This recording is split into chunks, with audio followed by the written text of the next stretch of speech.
तो गाइस मैं हूं अंकित और आप देख रहे हैं रेसलिंग फैंस नेटवर्क। तो भाई WWE क्राउन ज्वेल 2025 हो चुका है खत्म। एंड वीडियो शुरू करने से पहले सबसे पहला क्वेश्चन मैं आपसे पूछना चाहूंगा कि 10 में से आप इस वाले इवेंट को कितना रेट करोगे। 10 में से आप रेटिंग बताना, मैं आपको वीडियो के एंड में अपनी रेटिंग बताऊंगा। तो WWE क्राउन ज्वेल 2025 की शुरुआत होती है रोमन रेंस के मैच से। Roman Reigns and Bronson Reed, इनका Australian street fight match confirm किया गया था एंड सबसे पहले इनका ही मैच शो को ओपन करता है। सबसे पहले नेगेटिव चीज़ यही बोलना चाहूंगा मैं कि रोमन रेंस शोज ओपन ही करते जा रहे हैं, चाहे वो इससे पहले वाले इवेंट की बात करूँ, इससे पहले वाले मतलब मेन इवेंट करने की तो बात छोड़ी दो, ओपन नहीं भी करते हैं तो भी इधर उधर मैच होता है। मेन इवेंट से अब रोमन का नाता टूट चुका है, जो कि एक टाइम पे 4 साल के लिए 3.5 साल के लिए WWE चैंपियन थे।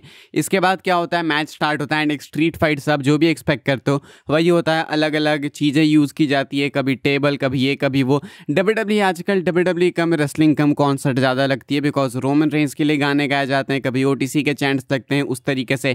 तो कभी रोमन रेंस बीच मैच में माइक उठा के बात करते हैं फैंस एंड उनसे डिमांड करते हैं कि वो बताएं कि टेबल चाहिए या फिर नहीं। तो WWE प्रो रेसलिंग कम कॉन्सर्ट ज़्यादा लगने लगी है। दूसरी चीज़, मैच की अगर ओवरऑल बात करें तो मैच ठीक था, लाइक स्ट्रीट फाइट नहीं रहता तो बेकार होता, अदरवाइज फिर भी डिसेंट सा मैच था। मैच के एंडिंग मोमेंट्स की बात करें तो मैच के एंड में होता कुछ ऐसा है कि रोमन रेंस जो है वो अटैक किए जाते हैं ब्रॉन्सन रीड के पार्टनर के द्वारा, यानी कि ब्रॉन ब्रेकर के द्वारा, जो कि एक्सपेक्टेड था। लास्ट टाइम भी ऐसा हुआ था, इसलिए इस मैच का सेंस नहीं बनता था। जब लास्ट टाइम ब्रेकर ने अटैक किया था तो या तो इस बार सीधा ब्रेकर के अगेंस्ट ही रोमन का सिंगल्स मैच होना चाहिए था, यानी तो एक टैग टीम मैच होना चाहिए था। लेकिन इन्होंने वापस से सेम मैच ही रिपीट कराया एंड सेम अटैक भी रिपीट कराया। तो ऐसा ये जो अटैक था ब्रेकर का बहुत ही ज़्यादा एक्सपेक्टेड था, लेकिन सरकाज़म में बोले तो बहुत ही ज़्यादा अनप्रेडिक्टेबल था। अटैक होता है, इसके बाद हमें यह भी पता था कि हेल्प के लिए जे उसो जिमी उसो आएंगे, तो वो भी आए, वो भी बहुत ही ज़्यादा अनप्रेडिक्टेबल था उनका आना। वो भी आते हैं काफ़ी शॉकिंग वे में एंड आते भी हैं भाई तो टाइम वेस्ट करते हैं अपनी एंट्रेंस में, जो कि अगेन एक काफ़ी रियलिस्टिक चीज़ है। देन उसके बाद आते हैं वो रोमन की हेल्प करने, जो कि बिल्कुल ही उल्टा पड़ जाता है रोमन पे। स्पीयर लगाने जाते हैं ब्रॉन्सन रीड को, जे उसो रोमन उनके पीछे होते हैं, पीछे से रोमन रहते हैं एंड ऊपर से सामने से हट जाते हैं ब्रॉन्सन रीड। इस कारण जो स्पीयर है वो जे उसो का सीधा रोमन को लगता है एंड पीछे होती है टेबल पे रोमन जा गिरते हैं। इसका फ़ायदा उठा के ब्रॉन्सन रीड पिन कर देते हैं रोमन को। सो बेसिकली रोमन को हार झेलनी पड़ी है because of J Uso. Match के बाद वो ब्लड लाइन सिनेमा लोग जिसको बोलते हैं वो दिखाया गया, जो कि जहाँ पे रोमन रेंस काफ़ी डिसअपॉइंटेड दिखते हैं। वो उसो से कह रहे होते हैं कि मुझे तुम्हारी नीड नहीं थी, मैंने पहले ही बोला था। एंड उसके बाद रोमन चले जाते हैं काफ़ी डिसअपॉइंटेड। जे उसो, वो फेस वाले जे उसो अब नहीं दिख रहा, अब हील वाले जे उसो दिख रहे हैं। जे उसो का ऐसा कहना है कि रोमन रेंस अभी भी नहीं बदला है, ये वही है ऐसा करके। जिमी उसो रिंग में अकेले रह जाते हैं, रोमन चले जाते हैं, जे उसो उसके बाद चले जाते हैं। कहने का मतलब है कि सिनेमा इन्होंने अगेन दिखाने की कोशिश की है, जिसको कि फैंस बोलते हैं एब्सोल्यूट सिनेमा।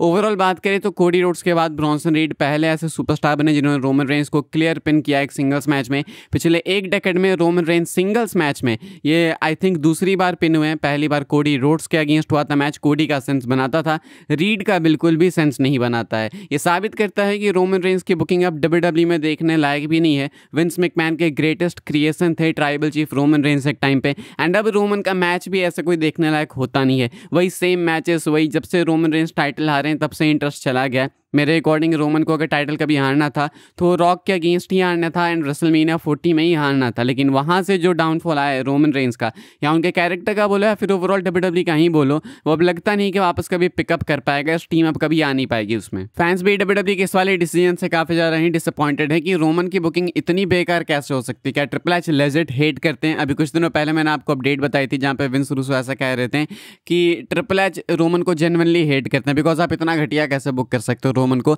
लाइक इससे ज़्यादा बेटर तो कोई भी बुक कर लेगा। हो सकता है रोड डॉग ही ट्रिपल एच की पोजीशन में रोमन को बेटर बुक कर लें, लेकिन ट्रिपल एच ने रोमन को वेस्ट किया, ये एक फैक्ट वाली बात है। रोमन का पिन होना ब्रेकर से सेंस बनाता, सत से सेंस बनाता, लेकिन ब्रॉन्सन रीड से तो बिल्कुल भी नहीं बनाता है। एंड मैं आपको ये भी लिख के दे सकता हूँ कि ऐसा नहीं है कि पिन कर दिया अब रोमन को रीड ने तो आगे आने वाले 5 साल में, अगले डेकेड में ब्रॉन्सन रीड मेन इवेंटर बन जाएंगे एंड फैंस उनको बहुत ही सपोर्ट करने लगेंगे, मजा आ जाएगा। सो कुछ भी नहीं होने वाला है। तो ये पिन कराना भी वेस्ट था। ये पिन कराना तब सेंस बनता जब पता होता, गारंटी होती कि रीड आगे जाके डेफिनेटली रोमन को रिप्लेस कर सकते हैं। लेकिन अगर कोई रिप्लेस कर सकता है रोमन को तो वो कोडी, नहीं तो ब्रेकर हो गए, सेथ हो गए। इनमें से किसी से पिन कराते तो कोई दिक्कत नहीं थी, लेकिन ब्रॉन्सन रीड से ऊपर से ब्लड लाइन सिनेमा कब तक चलेगा ये भी एक क्वेश्चन है। तो ओवरऑल मैच की बात करें तो मैच, सिर्फ मैच की बात करें तो ठीक था, लेकिन जिस तरीके से एंडिंग हुई, रोमन को पिन किया गया, रोमन को यहाँ पे हारने की नीड नहीं थी, वो काफ़ी डिसअपॉइंटिंग था। एंड अब रोमन रिटायर हो जाए तो ज़्यादा बेटर हो, because triple H Vince McMahon की बनाई हुई लेगेसी को, रोमन रेंस को, ट्राइबल चीफ को डिस्ट्रॉय ऑलरेडी कर चुके हैं, अब बस ये बरी करने वाली बात है। इसके बाद अगला मैच होता है पहला crown jewel title match Stephanie Vaquer and Iyo Sky के बीच का, एंड ये विमेंस क्राउन जूल टाइटल के लिए था।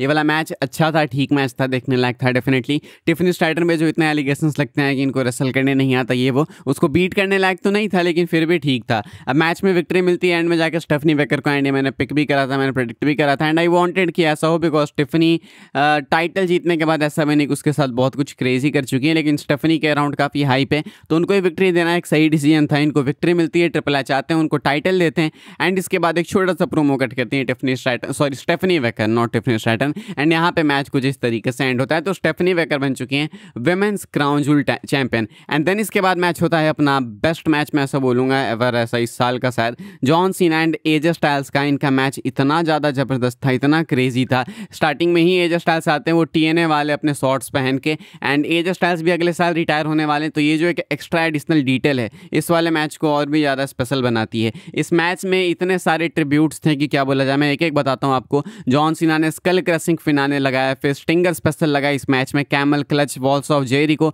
सिस्टर एबिगेल लगने के बाद फैंस ने वो अपनी फ्लैशलाइट्स निकाल ली ब्रे वाइट को ट्रिब्यूट देने के लिए। जॉन सीना भी ऊपर की तरफ देख रहे थे ब्रे वाइट को ट्रिब्यूट देने के लिए। Then angel swing, pedigree, RKO, choke slam, 619 sweet chin music. तो बात करें तो मिज को दिया गया यहाँ पे शाउट आउट ट्रिब्यूट इस मैच में, स्टिंग को दिया गया, रूसेव को दिया गया, क्रिस जेरिको को, ब्रे वाइट को दिया गया, ATC, DC, अंडरटेकर वगैरह सबको दिया गया।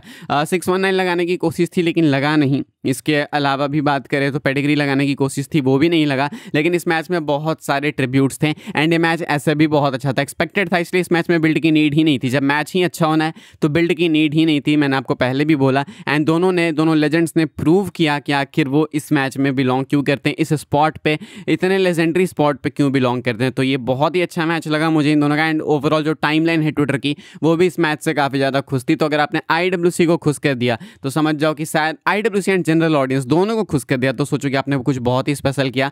एंड दोनों लेजेंड्स मैच खत्म होने के बाद हक करते हैं। जॉन सीना चले जाते हैं, एजे स्टाइल्स भी रिटायर होने वाले हैं, एजे स्टाइल्स भी चले जाते हैं। तो बस कुछ ही मंथ्स बाकी हैं दोनों के लिए। सीना के लिए कुछ कम है, एजे स्टाइल्स के लिए थोड़े से ज़्यादा हैं, लेकिन दोनों ही रिटायर होने वाले हैं बहुत ही जल्दी। तो ये बहुत ही अच्छा मैच था, 5 आउट ऑफ 5 मैं इसको देना चाहूँगा। अब इसके बाद हमें देखने को मिलता है भाई match Rhea Ripley and Iyo Sky versus Asuka and Kairi Sane का। ऑनेस्टली बोलूँ तो मैंने मैच देखा नहीं, मुझे लगा नहीं कि वर्थ वॉचिंग है। बस मैं आपको रिजल्ट बता देता हूँ, ज़्यादा मुझे कुछ पता नहीं, इसलिए मैं आपको सिर्फ रिजल्ट बता रहा हूँ इस मैच का।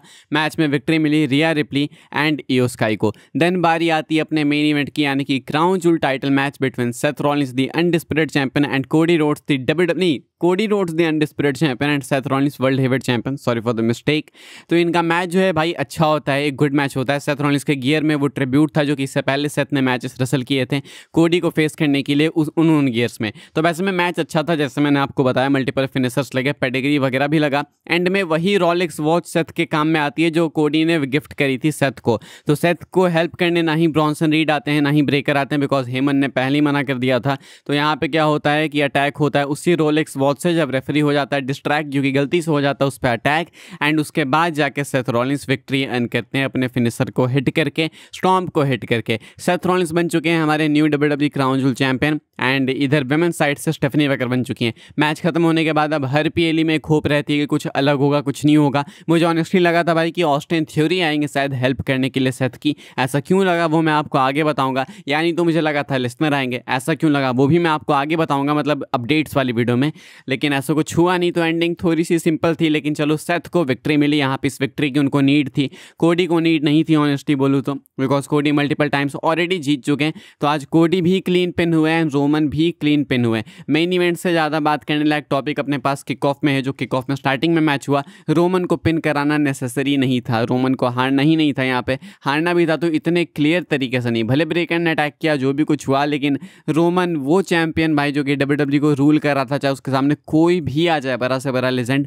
बट ठीक है, अब जो भी हुआ वो हुआ। आप क्या सोचते हैं लिख के बताना। Match of the night definitely AJ Styles and John Cena का मैच था।